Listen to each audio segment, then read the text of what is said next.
out of here. I'm trying to get you guys out. Goodbye. You all right? You okay? There is new and dramatic evidence of what's happening to our world, and tonight we'll look at the impact already being felt. The red flags about extreme weather we've all endured together all across the globe. We are literally engaged in an unprecedented experiment with the one planet that we know of that can support life. We will respond to the threat of climate change, knowing that the failure to do so would betray our children and future generations. The big question mark is the future, of course, and a new kind of normal.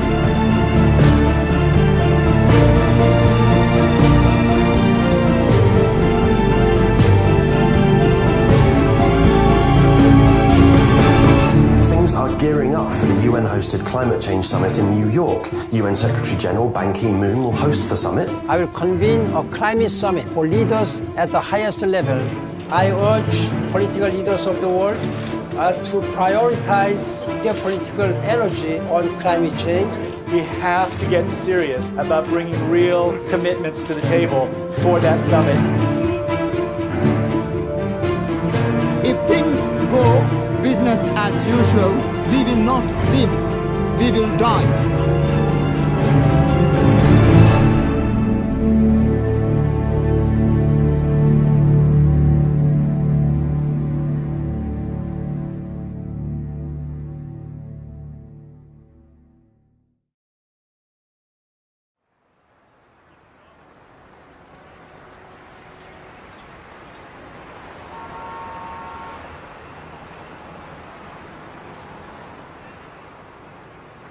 On September 23rd, the United Nations is holding a historic climate summit where they've invited world leaders and heads of state from around the world.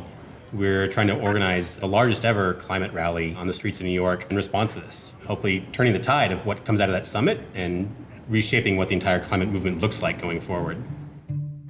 Climate tipping points are scary, but if we stay connected to each other, we can build the largest climate mobilization in history. We all have power to create the movement tipping point on climate change, the one that takes our leaders from this place of inaction and puts them on a journey towards saving the planet. All of the big social movements in history have had people in the streets. Women's voting rights, civil rights movement, and even more recently on climate issues, our big successes have happened when people left their homes and went out into the streets.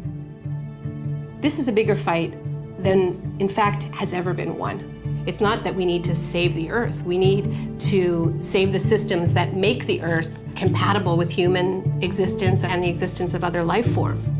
This is the fight of our time, but none of us should exactly have to be activists about all this. In a rational world, the fact that scientists had said the worst thing on Earth is happening now, and here's what you can do to stop it, that would have been enough to push our systems into action. Yeah, of all the things that probably get me most upset, it's when people start presenting climate change as if it's something new. The science behind our understanding of man-made climate change is very, very old and very well established. So the task we've taken on is documenting this history to help us understand where we are, how we got here, and how we can change course. Scientists have known for more than 150 years that carbon dioxide was a greenhouse gas. Fourier came up with this notion that there were gases in our atmosphere that allowed sunlight to pass through like a window, but then when sunlight bounced off the Earth's surface, they trapped the heat in, right? So you had now this establishment of what we now call the greenhouse effect. In the 1850s, John Tyndall made laboratory measurements of the absorption of heat radiation by carbon dioxide. And he concluded that if you change the CO2 in the atmosphere, it's going to affect the planetary energy balance. Tyndall was the one who really came along and proved that carbon dioxide was a natural thermostat that helped set our planet's temperature. In the late 1800s, it was the great Swedish chemist Arrhenius who first did the calculations about what would happen as we, as he put it, evaporated our coal mines into the air. But people didn't pay much attention to that in the 20th century because we were too busy figuring out cool new ways to burn fossil fuel. It was only in the late 1950s that we even bothered to measure to see if it was accumulating in the atmosphere. That instrument, which went up on the side of Mauna Loa in Hawaii, is the most important scientific instrument in the world. Beginning in 1959, it found that there was a steadily accumulating amount of CO2 in the atmosphere, the so-called Keeling curve. The Keeling curve is one of the most important pieces of scientific work of the 20th century that shows us that carbon dioxide has been rising continuously and systematically since the Industrial Revolution. Keeling didn't just show that there was an increase in carbon dioxide, he also pinpointed the source. And what Keeling showed so incredibly was that roughly 1 out of every 4 CO2 molecules in our atmosphere today were put there by us. Just a year ago, we passed 400 parts per million of carbon dioxide in the atmosphere. Now, the pre-industrial level was about 280 parts per million. So human society in the industrial era has raised the level of CO2 in the atmosphere by about 40%, and many people fear that before we're done, we're going to double it or even triple it. We're pumping CO2 into the atmosphere at a speed which we have never seen before in modern human history. We are absolutely racing into uncharted territory. In our lifetime, human beings left behind the Holocene, this 10,000-year period of benign climatic stability that coincides with the rise of human civilization. We have crossed a great threshold, and we stand on the edge of others. I remember when the Weather Channel was this kind of like nice, sleepy little station. Now it's like a horror show. The climate is being disrupted. That's not for next year or 1,000 years from now. That's happening right now. What all climate scientists will agree on is that the entire atmosphere has changed. All the atmospheric dynamics have changed. So every event that happens now is in the context of climate change, is different from how it would have been.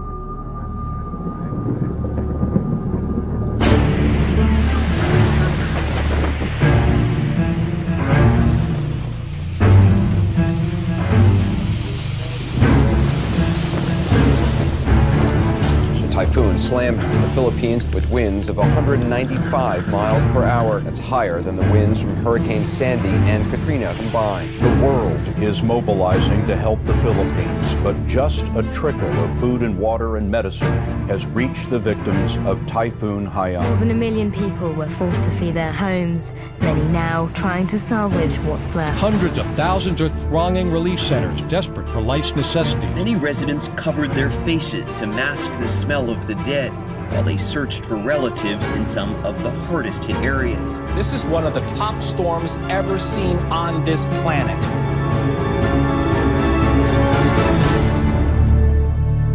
Mr. President, Your Excellency, what my country is going through as a result of this extreme climate event is madness.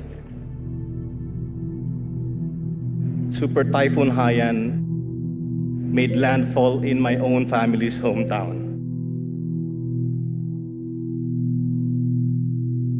And the devastation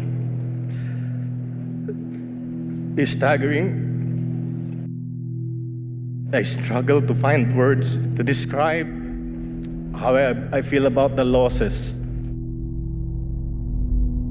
To anyone outside who continues to deny and ignore the reality that is climate change, I dare them to get off their ivory towers and away from the comfort of their armchairs. I dare them to go to the islands of the Pacific. We refuse as a nation to accept a future where super typhoons like Haiyan become a way of life. We refuse to accept that running away from storms, evacuating our families, counting our dead become a way of life. We simply refuse to. We can fix this. We can stop this madness.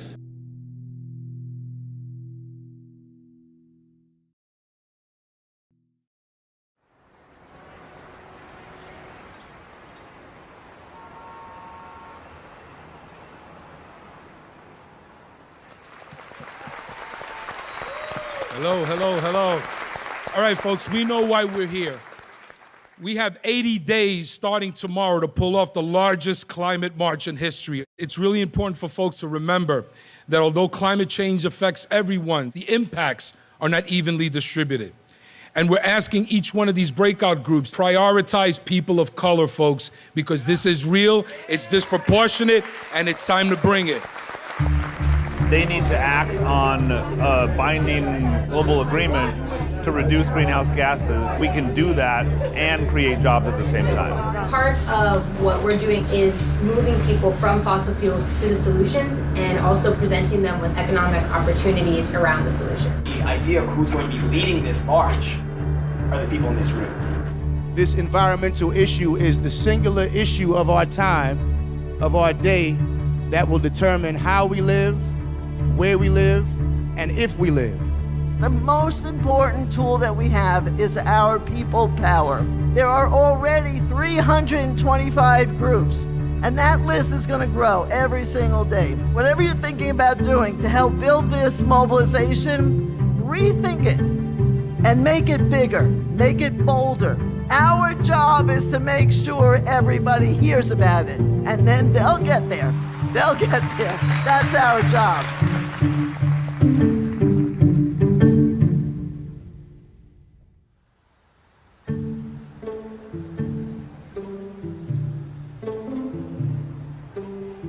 In 1982, the UN convened a first special session on nuclear disarmament. And we came together and said, when the representatives of governments all around the world gather in New York City at the UN, we need to be on the streets making our voice heard. New York City's anti-nuclear demonstration turned out to be the biggest political demonstration in U.S. history.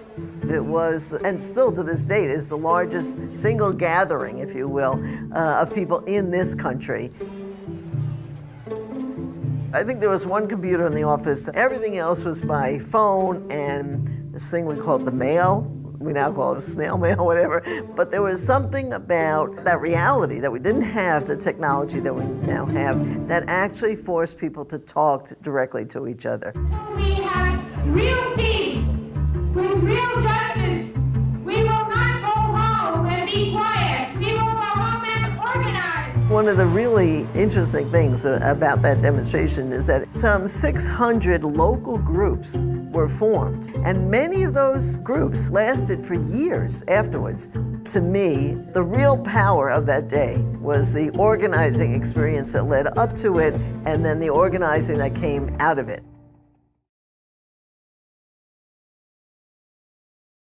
Some experts are saying now that the whole world is heating up because of a global greenhouse effect. Scientists had been saying for a long time that climate change might occur, but 1988 is the year when Jim Hansen and his team at NASA say, both in the scientific peer-reviewed literature and in public, that it's actually happening. The changes in atmospheric composition that humans were making was going to have a big impact on the Earth's climate. The greenhouse effect has been detected, and it is changing our climate now.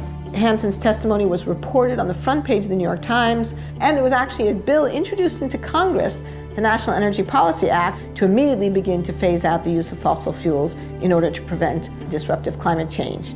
And of course, that was supported by the creation of the IPCC, the Intergovernmental Panel on Climate Change, that year. So there was political momentum, there was scientific momentum, there was strong scientific evidence, there was media attention, and then the whole thing kind of fell apart. The Earth Summit, a 12-day, 178-nation conference on the environment, began today in Rio de Janeiro.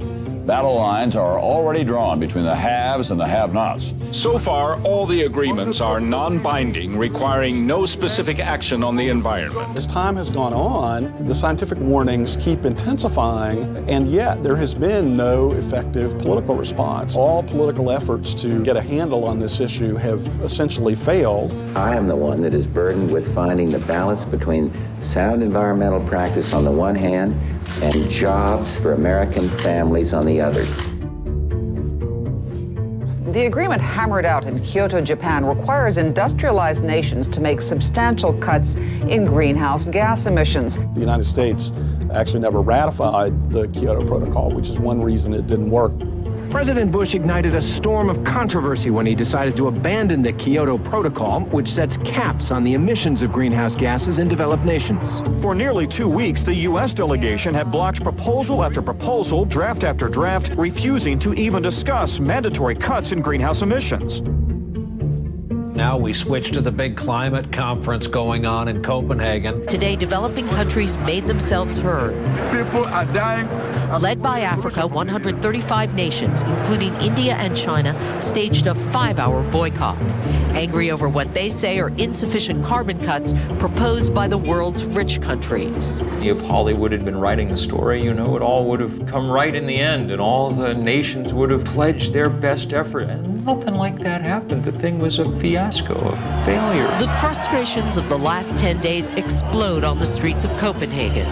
Outside the Bella Center, where negotiators still haven't reached a climate agreement, 2,500 protesters try to storm the hall to make an impact. Nothing happened because the fossil fuel industry was still strong enough to scare nations into avoiding the issue. What happened in Copenhagen for a lot of people was this realization no leader was coming to save us. We have to be strong enough to scare our national leaders into doing the right thing in New York City in September. If we can demonstrate that, then better things will happen in Paris than happened in Copenhagen. These things are not separate moments in time. This is all part of one string, and what we're fighting towards in Paris is highly dependent on what happens in September. This is going to have to be the fight of our lives.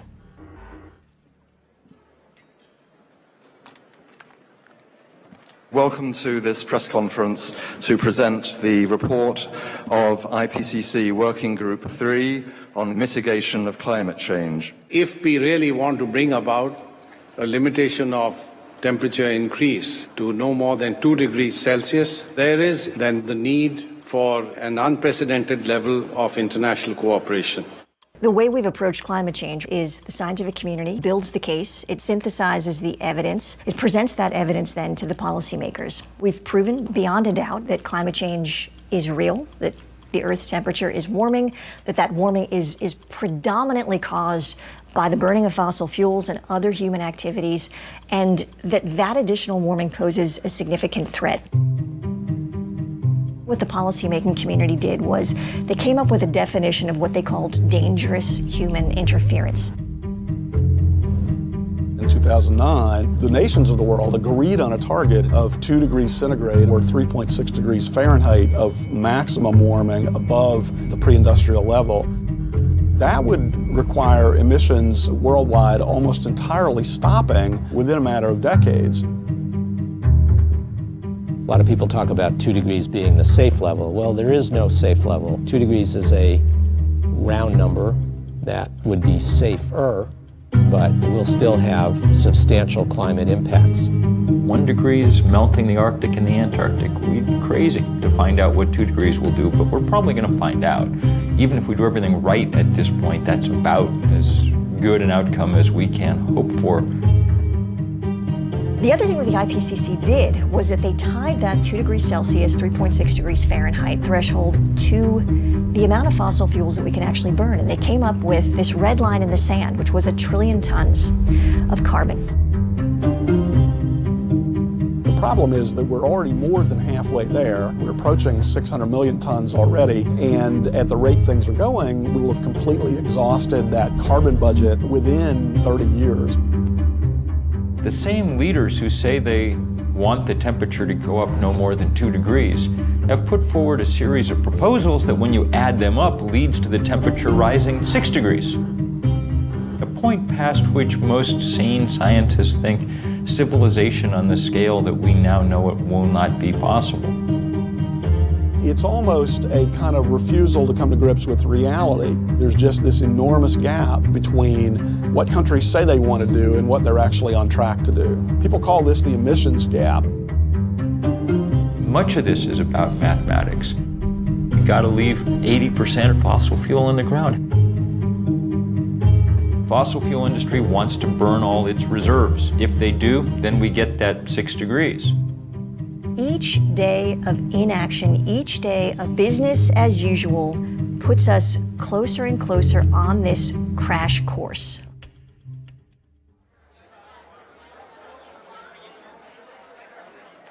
We're 2 months out from this demo. Obviously, we all know in this room a tremendous amount of work is happening every day, getting the word out, organizing people, mobilizing people. At this point, every day counts. And every day when we miss an opportunity, it's gone. Because it's not just a one-day march, it's our long-term ability to build a strong climate movement that we need to invest in. So being inclusive to us is really about multiple things, but recognizing that we live in a society where there's privilege, there are inequities. In order to address the climate crisis, we have to first address those inequities. That will allow us to then bring a movement strong enough to address the global ecological crisis. If you think for a second about this, there was this just layer of stuff under the ground, got put there at a specific time in a specific way, and it just captured millennia of solar energy. And we just happened upon it. It's like if you were just walking around and then like, oh, you put something in the ground, there's just millions of dollar bills down there. You're just like pulling them out. Everything about what we do and who we are and how we live is dependent upon the fact that we just found this stuff sitting there. And that stuff said, oh, you don't have to have everyone working in the fields all the time. You can have cities, you can have cars, you can have iPhones. And the way I view it is, as incredible as that stuff is, we've been paying this price on it the whole time, right? And there's this clock running. The classic market failure is negative environmental externalities. That's just jargon for you're not paying the full costs of the fossil fuels that you burn. The racket that the fossil fuel industry has run is to take costs of its product and export them to the public. Think about, the litany of impacts from sea level rise, ocean acidification, the collapse of ecosystems that we rely on for food, water availability. These things are really expensive. When you have huge wildfires, it costs a lot of money. All of those costs are being dumped onto us as a society and not being paid by people who are polluting. These big, massive polluters get to dump megatons of carbon in the atmosphere for free. You can't pollute for free. If you litter, you get a fine. That makes coal and oil and other fossil fuels more competitive against solar and wind and other sources than they deserve to be.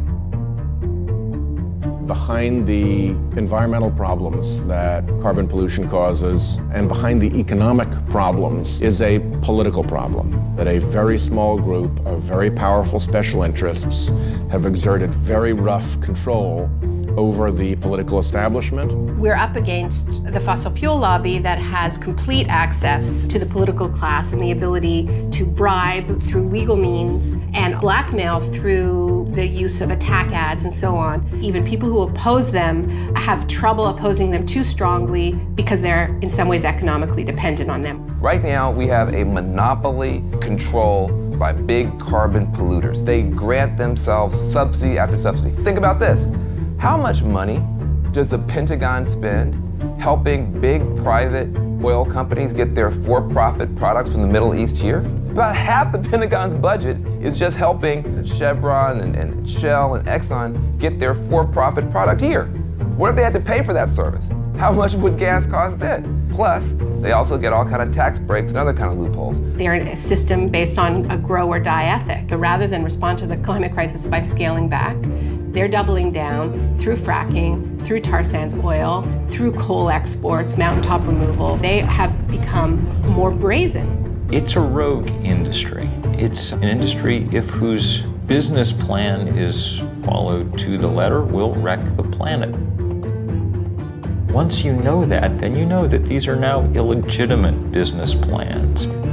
We have to figure out how to disassociate ourselves with them. And that is beginning to happen all over the world.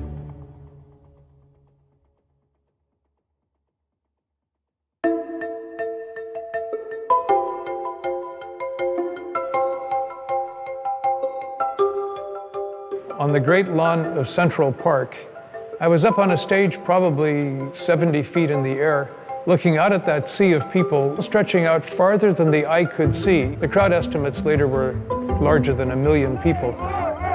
April the 22nd, 1970. The grassroots mobilization, which we recall as the first Earth Day. 20 million Americans called away from their jobs and their classes into the streets of their communities. When Nixon was looking at television at these huge crowds in city after city after city across the country, he apparently muttered to Ehrlichman, man, a lot of those people have got to be Republican. And Republicans needed him to do something for them on this issue, he felt, and it was Nixon, arguably one of the most anti-environmental presidents in American history, who felt compelled to sign the Clean Air Act. I think the things that we've been doing to date are a reason to give us a little bit of hope. We've seen a degree of responsiveness on the part of the House of Representatives and on the part of the U.S. Senate. In a matter of 3 years, we passed the Clean Air Act, the Clean Water Act, the Safe Drinking Water Act, the Endangered Species Act, the Marine Mammal Protection Act, National Environmental Policy Act, the Environmental Education Act, Superfund. I'd go so far as to say that with the possible exception of the New Deal, it was the most fundamental restructuring of the ground rules of the American economic system that the nation has experienced.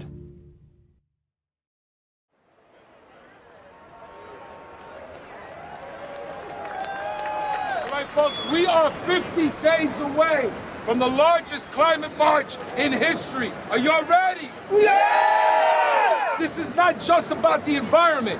It's about the community. It's about public health. It's about jobs. It's about justice. It was labor that got this city up and moving. Yes! Yes! And it'll be labor that continues to move this city.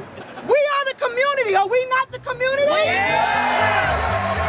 For our people who have been at the front line, not being able to breathe, suffering from asthma, upper respiratory, pulmonary disease, cancer clusters because of environmental racism. Climate change exacerbates every kind of social injustice that faith communities have fought against for thousands of years. And we will not stop marching and praying and acting until we have a strong climate treaty. We got a movement, brothers and sisters, and we got to stay together. So join us on the 21st to march and send that signal to the United Nations. The people united will never be defeated. The people unidos jamás serán vencidos. It's only by accident that we even think of climate change as an environmental issue. You could just as easily think of it as another example of what happens in an unequal society. The people who've contributed the least to climate change and who've benefited the least from the use of fossil fuel are the first people to feel the effects. People in the poorest parts of the world suffer enormously already and will suffer enormously more as the century wears on. Climate disruption is a social justice issue. Who gets hit first and worst every time there's one of these weather disasters? It's low-income people, it's people of color, it's people who can't get out of harm's way, and people who can't bounce back easily because they don't have the money or the social standing or the political connections. Our communities are disproportionately impacted. We're all seeing that it's the indigenous people, the people of color, the low-income people who have historically suffered the burden of so many other politically driven crises. There are so many countries that have been systematically plundered over hundreds of years, and this is often described as an ecological debt, climate debt. The whole idea that there are disposable places was always a racist idea, the idea of sacrifice zones, just treating people in places like garbage. The place where it's hardest for it to sink in is in the suburban United States. We're insulated against the natural world. That's what the suburbs really are, a way of making you not notice the natural world very much. And we're insulated in those places by wealth. At least we think we are.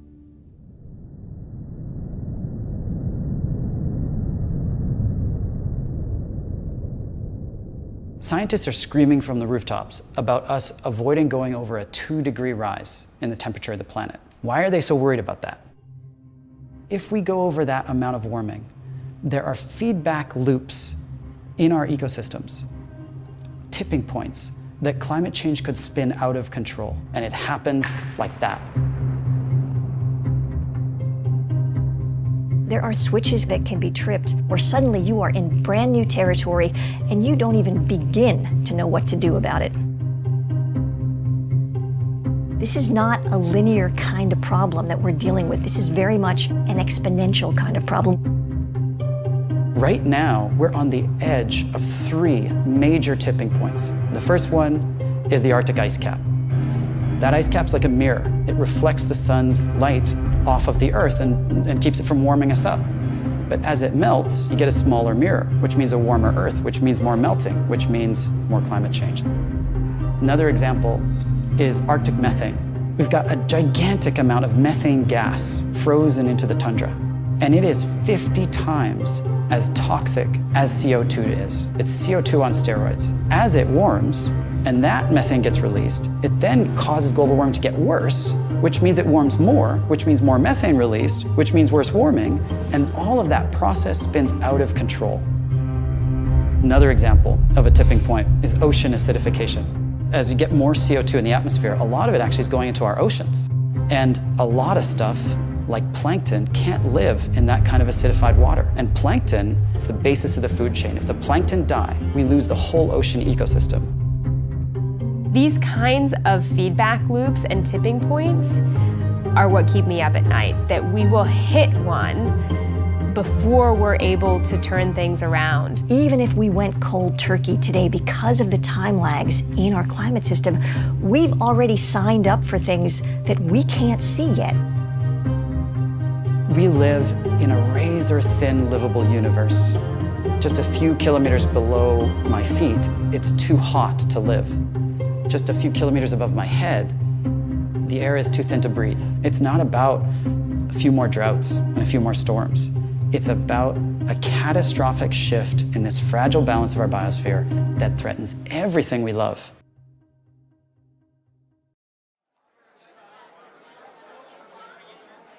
What we all need to be focused on is turnout, turnout, turnout. Youth, is there somebody that wants to do an update from youth, Armando? So just a quick list of things I wanted to go over. Obviously, a lot of the folks who are working on the youth stuff are at the Climate Justice Youth Leadership Summit. There's a lot of organizing going on right now there for the People's Climate March. So a lot of people who may not have been plugged in already are getting informed about it, and the people who already are informed about it are getting even more people fired up about it. There's a lot of things that we pay attention to, that we focus on, that are fun, but they are short-lived and they are not for the betterment of us. We have to reprioritize what's important to us. Our environment isn't just ice caps melting in Antarctica. We're the ones who face the problems day to day. If you're breathing in smog or your little brother has asthma, that's environmental injustice. And those are things that we have the power to push back on. Imagine being the person who changes the face of climate change so that we don't have to deal with those impacts every day. So on September 21st, we're gonna march for climate justice. So who's with us? Come on,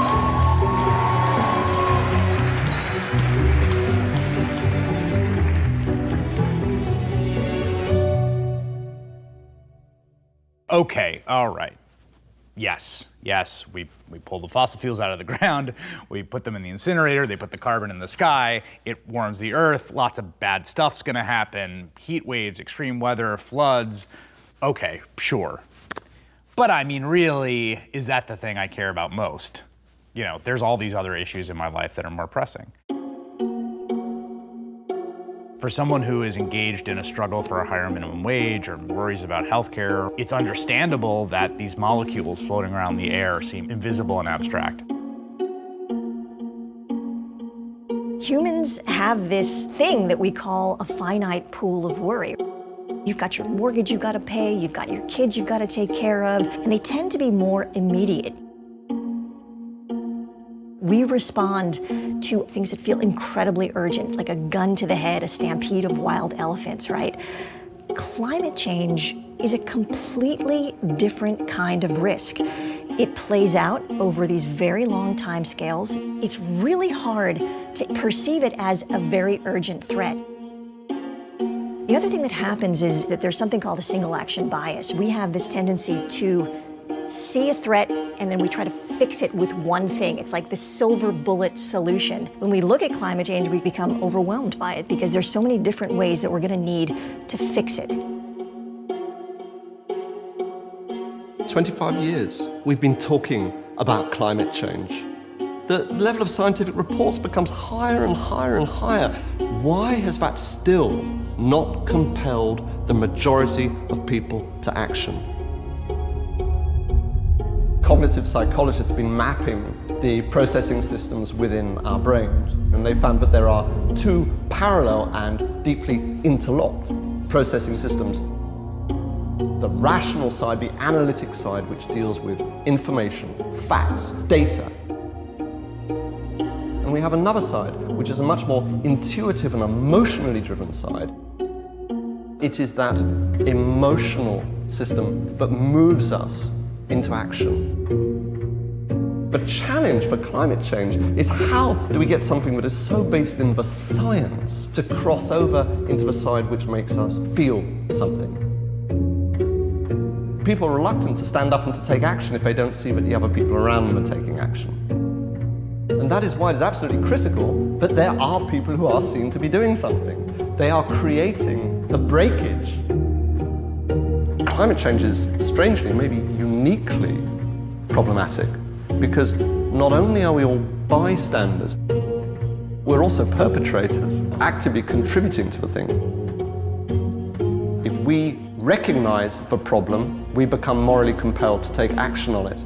There is a fundamental tipping point at which that has to happen.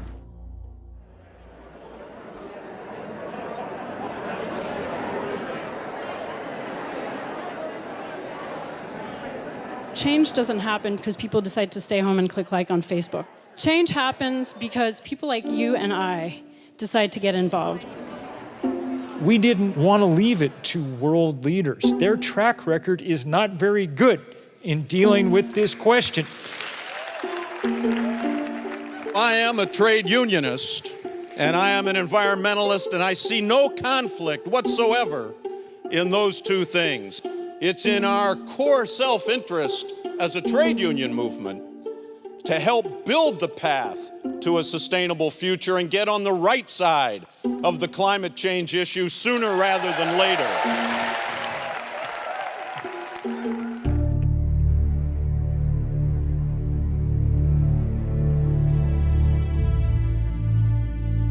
Normally it takes a long time to switch energy sources, 50, 60 years to go from wood to coal, coal to oil and gas. We lack 50, 60 years. The reason we want to get off of fossil fuels now is because we have to protect our way of life.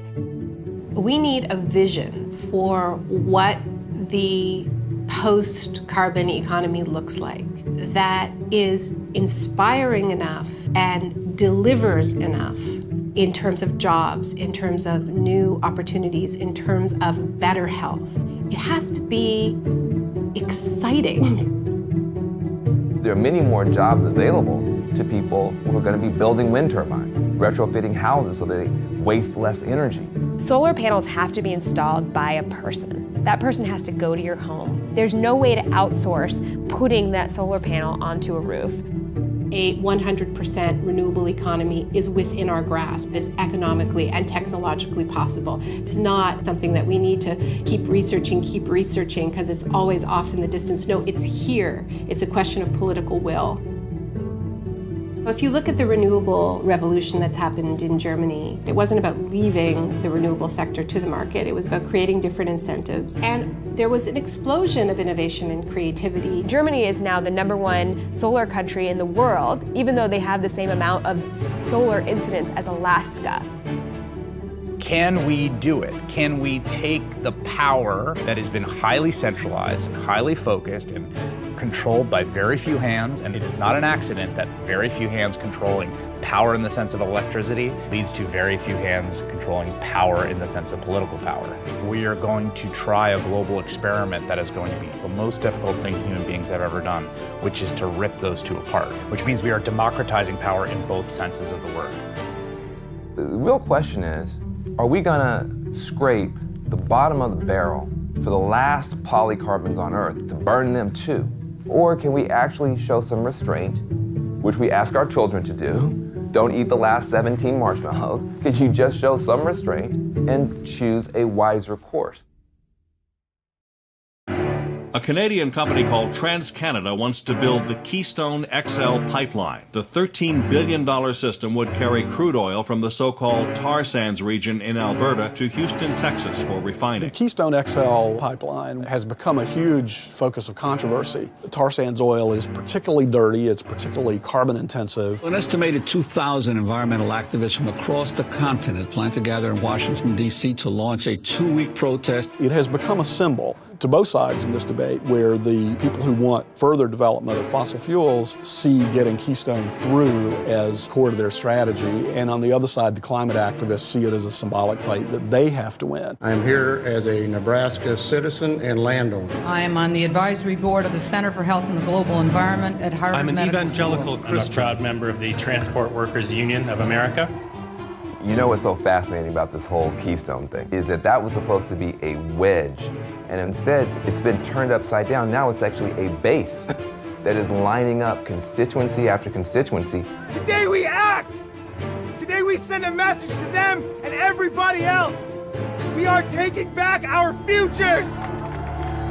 Something extraordinary and unexpected has backfired out of the ambition of the fossil fuel companies. They've built a movement by mistake. If you are going to be risking arrest, you're going to be lining up over here. One of the tools that came into play was peaceful civil disobedience to show the moral urgency of these problems, that this was the crisis of our time. I saw a story in one of the trade publications, the oil industry, not long ago, and they said, we're never going to get to build another pipeline in peace again. And I hope they're right.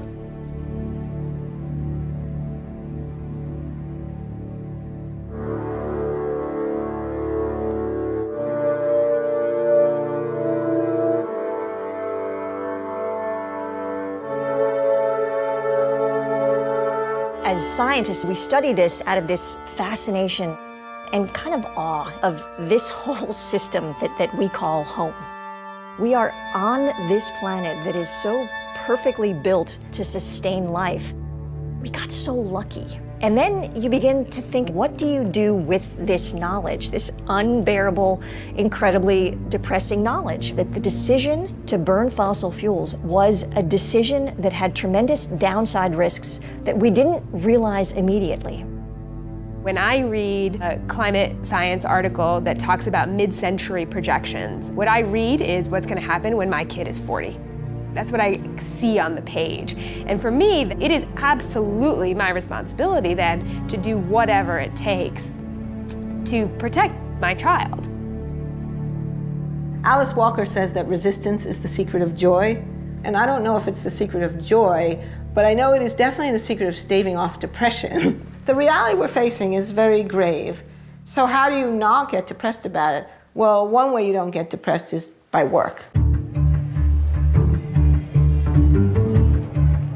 Things change for lots of different reasons. There's all kinds of dynamics, but one central element is people being in the streets. All of us must stand up together and say, no more. We live in a culture that doesn't tell us our own history, doesn't tell us the history of social movement wins. And the times in our past when masses of people have taken the wheel of history and turned it. It was only 1% of Americans that ever took part in a civil rights demonstration, but they were able to change our society enough to stand up to those powers that be. I think this march will go down as one of the greatest, if not the greatest, demonstrations for freedom and human dignity ever held in the United States.